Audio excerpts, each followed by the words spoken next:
Well, hello everybody, my name is Joy Lucky and welcome to a very different type of video that I would usually post on the channel.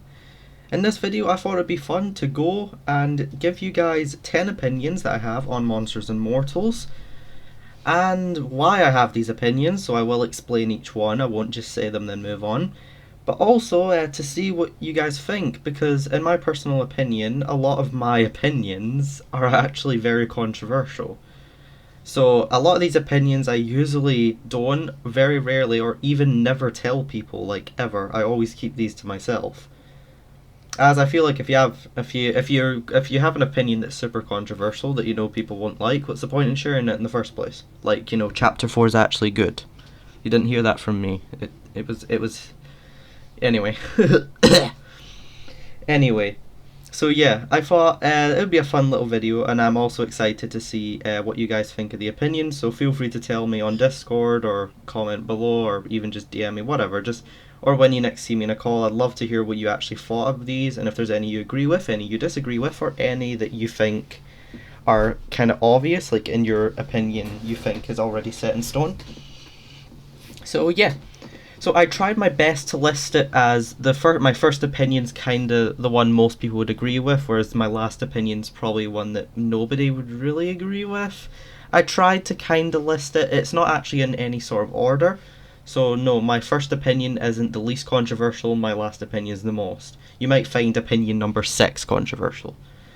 You might find number 1 super controversial. You might find number 10 not. But anyway. So let's move on to this. So opinion number 1, the Power Mortals are the best class in the game. No, I don't mean mortal class. Let me rephrase that. The Power Mortals are the best class in the game. So no, I'm not saying that doesn't mean they're the best mortal class. I mean that they are the best class of both sides. The Power Mortals are insane. The most unbalanced class in my opinion, only just beating the support mortals, and it's absolutely insane. Power mortals, 240 health, same as a monster, 25 damage lights, 50 damage heavies, which is basically monster damage. Insane ultimates, low shard count, great movability for characters of their size, small hitboxes, they're mortals, small hitboxes. These guys have it all. The one thing they don't have is speed. That's it. Everything else, oh. These guys are broken. I've been crying and begging for the Power Mortals to get reworked for so long, but alas, still, it looks like nothing is planned for the future. In my opinion, the Power Mortals are the best class in the game. Yes, better than Power Monsters. A Power Mortal can beat a Power Monster, which is ridiculous. Ryan can body Malix, can body Brutes, he can body Watcher. It's insane. Borisov, fire extinguisher, slow down an enemy. They can fight back, but you just need to dodge their hits and weave. Vince, though being the most fair of the three, is still, just due to his stats alone, an incredible powerhouse. In the hands of a good fighter or a great player, Vince is unkillable. Also, smart Vinces will time their ults for monsters to heavy them, causing the monsters to take the 150% damage of their heavy, and of course the extra 50 damage from Vince's heavy. The Power Mortals are broken, and they are the best class in the game. Number 2, the range class was underwhelming. Yeah, so even though I am a Sybil Bennett main, I love Sybil Bennett, I think she's in the best state she's ever been. In my personal opinion, the range class is very underwhelming, and their introduction just wasn't good. I thought their introduction was very underwhelming. And I am of course talking about Sybil Bennett and Penny the Chicken. Penny the Chicken is by far the worst monster in the game, having low damage, having a projectile attack that's hard to aim, and also has a slow attack speed, only gaining benefits to her health and ultimate speed. And Sybil Bennett is by far the best of the two, but even then she's just a balanced character with slightly faster speed and a ranged heavy. I just felt like the ranged class could have been better. I was really hoping Sybil would have her health changed. I like how they changed her speed, attack damage, and attack speed. But I was also thinking maybe she would have a new shard loss. I personally think Sybil should actually lose 30 shards. I think ranged mortals should lose more than balanced mortals, but not as much as support mortals. So I'd say about 30 shards. And as for Penny, in Char Mayhem, she's boring. Nobody wants to fight pennies. Because they just W game all game, and due to their incredibly high health pool and great speed, along with having in her alt speed being the fastest thing in the game, nobody wants to fight these people. Yeah, in my opinion, range class is underwhelming. Okay, and number 3, delaying Chapter 4 for the Silent Hill DLC was the best option Glowstick went for. Again, I think this is quite controversial, but I personally applaud Glowstick for taking the Silent Hill offer. They could have easily rejected it and got Chapter 4 out a lot earlier, but I don't think they should have, and I'm glad they didn't. I even made a video about this long ago where I stated why the AAA contract Glowstick had gotten was the best option and also the best move for the future of Glowstick Entertainment. With Silent Hill under the belt, you can thank Silent Hill for House of Ashes, the other AAA DLC, which has not been announced yet. You can thank Silent Hill for all these DLCs that we haven't even been revealed yet. You can thank Silent Hill for Eminem having a, even though low player base, still a great financial income and decent concurrent viewers. Silent Hill, and you can also probably thank the Silent Hill DLC for making Chapter 4 even more hyped. Because it took even longer, meaning people got even more hyped, which some would say is a bad thing. I could agree with, because then Chapter 4 came out, it felt underwhelming. Whereas if Chapter 4 came out months before it, people would have been less disappointed. Whereas since it took so much longer, people expected it to be a lot bigger than it was. But of course it never planned to change size, it's just because they had to work on Silent Hill for 9 months. But yeah, yep. I think delaying Chapter 4 for the Silent Hill DLC was a great move, and I applaud Glowstick for doing it, and also dealing with all the toxicity that they had to deal with. Number 4, oh boy, I had to bring this up. The Piggy DLC has more pros than cons. I can hear you guys pulling out the shotguns. I can hear you loading the magazine into your Glock 17s. Guys, just hear me out.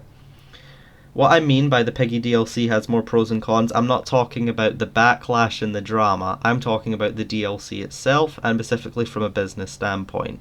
The Piggy DLC will probably be the best selling DLC in Monsters Immortals. It will bring in a lot of players. I know yes, they are a lot of young kids, but hey, young kids are more likely to stick to Eminem than, for example, Silent Hill fans, which are probably all adults, because Eminem probably won't appeal to them as much. It'll also bring in great revenue for Glowstick, which will allow them to put more resources, get chapters out quicker, get more DLC partnership agreements, stuff like that. Obviously, the more money they have, the faster they can get stuff done. Which is probably why Chapter 5 is hopefully going to be out, well, at least Part 1 should be out by the end of the year. So yeah, there are of course cons. For example, again, Piggy, not a great fit for Eminem. Yeah, another con is of course, yeah, the drama. Like, the drama is horrible. I'll admit, the drama is really bad. But yeah, the Piggy DLC does have more pros and cons. Again, these are all my opinions, let me remind you. So if you really, really don't like me after that, that is fine. But please don't hold me to it, because it's an opinion I have. It's not me saying that this is true. Go believe it. And I'm not defending Glowstick or Vince's actions either. I'm legit just stating my opinion on the Piggy DLC, not the Piggy drama. Number 5, Vince should try to collab with VHS instead of Dead by Daylight. Okay. So, Vince, I think it's pretty obvious by now, Vince really wants a Dead by Daylight DLC. He's expressed it way too many times. Vince, at this point, it's so obvious, Vince really wants to collab with Dead by Daylight, and I can't blame him. One of the biggest multiplayer games right now, one of the best multiplayer games on Twitch, up there with, I believe, Valorant, Fortnite, and maybe Call of Duty. I don't really view Twitch too much, but yeah. But I personally think that Vince should actually collab with the latest 4v1 asymmetrical horror game, VHS. Why do I think this? Well, first of all, VHS much better fits the style of Eminem. VHS have stated they will not be getting any licensed characters into their game. However, they've not exactly even talked about yet if they would collab with other games to get VHS content into that game. So I think Vince reached out to VHS, and I really implore him to maybe at least just try and get in touch with Hellbent Games to even just discuss this opportunity. I think VHS would be a better fit and just be a much better choice than Dead by Daylight. Of course, I'm a big Dead by Daylight fan. It's like, if I'm not playing Eminem, I'm playing Dead by Daylight. So of course I would still be very happy, as a Dead by Daylight fan, if Eminem and Dead by Daylight, the two multiplayer games that basically the only two games I play, got collabed with each other. It's pretty poggers. But yeah, I think Vin should maybe go for VHS instead. Alright, number 6. Oh boy. Pyramid Head was the best boss in the game before the clown spiders. Nowadays, I think, my opinion, clown spiders are the best boss. Now this kind of ties into an old video I did where I said what is the example of a best boss in M&M, and in that video I came to the conclusion that Pyramid Head or Red Pyramid Thing and the Chef Monkeys are probably the best bosses in the game, because they're challenging and dangerous, but they're fair. Well, the Chef Monkeys are. But basically, yeah, I stated the best boss is not underwhelming or overwhelming, challenging but not fair. They're challenging and strict but fair and balanced, etc. And honestly, I then came to the conclusion, at least in my opinion, that Pyramid Head was the best boss in the game. Nowadays, it's easily the Clown Spider. The Clown Spider does insta-kill, can jump across platforms and sometimes catch you off by surprise. Sorry. But since they're insta-kills, but they're easy to counter. They don't stun you, they don't charge at you, they don't have dumbass hitboxes. So that's why I think the Clown Spider's now the best. But before that, I would say Pyramid Head was the best boss in the game. Again, if you want more details onto this, go back to my channel and try to find my boss video where I'll kind of give you more ideas. In that video, I explain it a lot more. If you're really like wondering why the hell I think Pyramid Head was the best boss in the game, go check that out. Or just ask me if you find me on a VC, I'll explain it there as well. Number 7, one DLC, one game/series. This is mainly going into the Dark Pictures anthology. Vince said if House of Ashes does well, he would like to do Man of Medan, Little Hope, and The Devil in Me, which is the game coming out next. Basically, Vince said that he'd be happy to do all the Dark Pictures games. In my personal opinion, I think Vince should do one DLC for one game.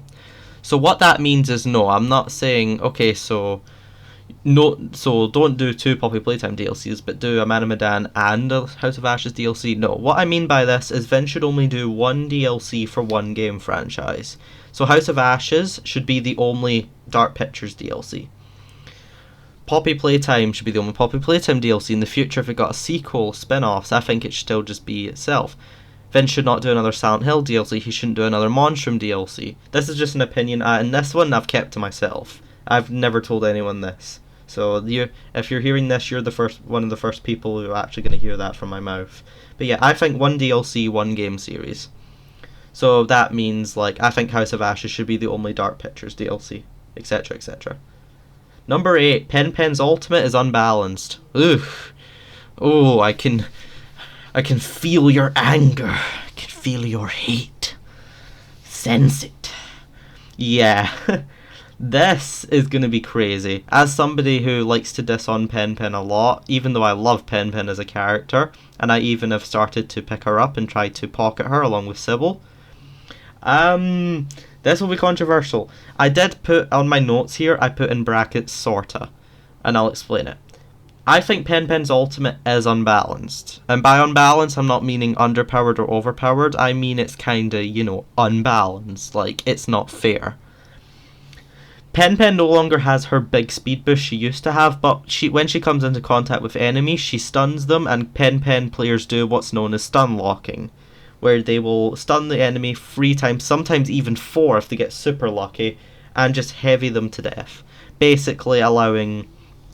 basically allows Pen to get monstrous damage off to somebody who can't even react, unless they have an item that they can get out right as they get unstunned.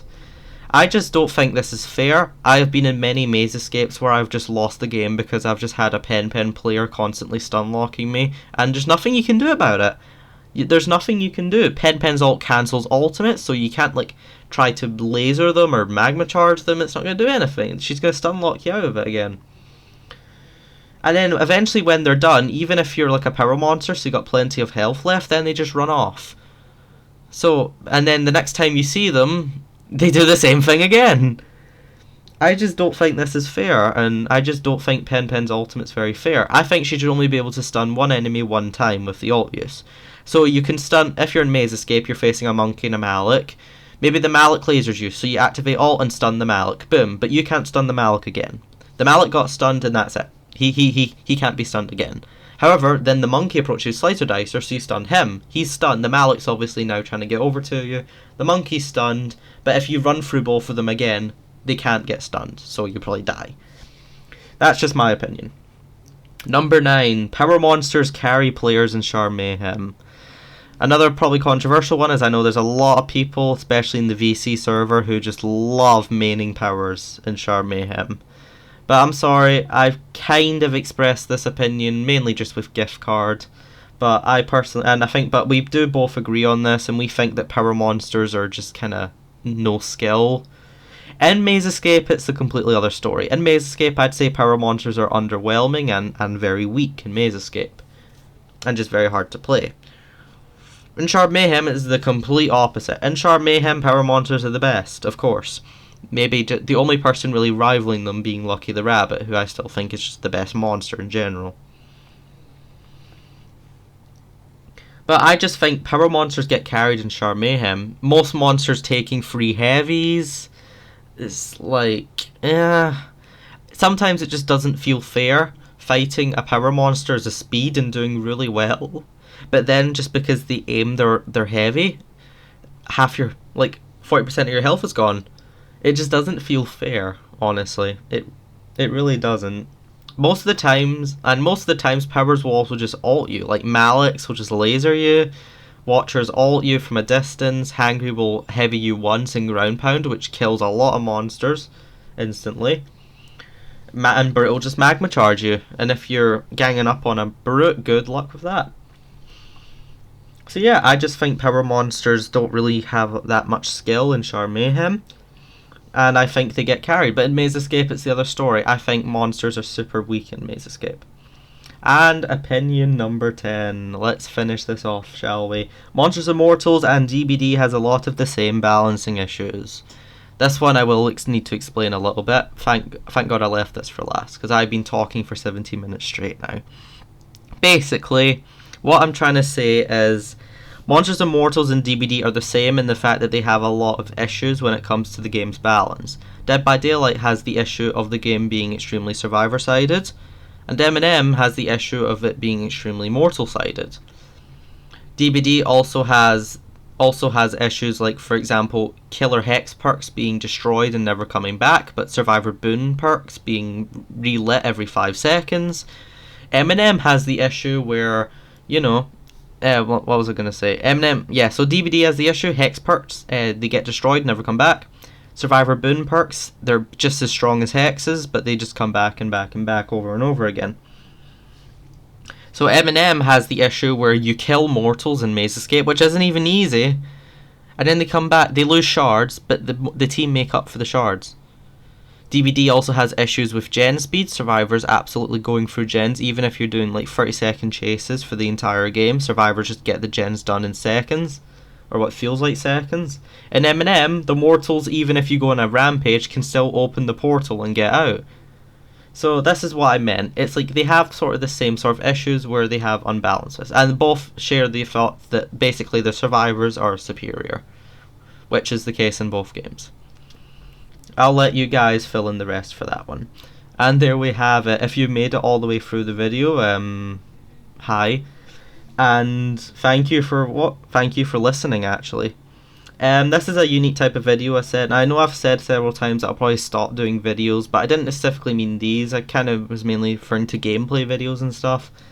But these type of videos, expect them once in a blue moon, but not that rare. So thank you for listening to 10 opinions, but 10 controversial opinions I have on M&M. If you agree with any, disagree with any, or have your own opinions that you think is controversial that you don't tell people, like Lucky's balance, then please let me know, either in the comments, on Discord, or in a VC. You'll catch me in VCs a lot. So yeah, I love talking to you guys. Anyway, that's all I'll do, and I'll leave you off. Have a joy good day, everyone, and stay safe out there in the world.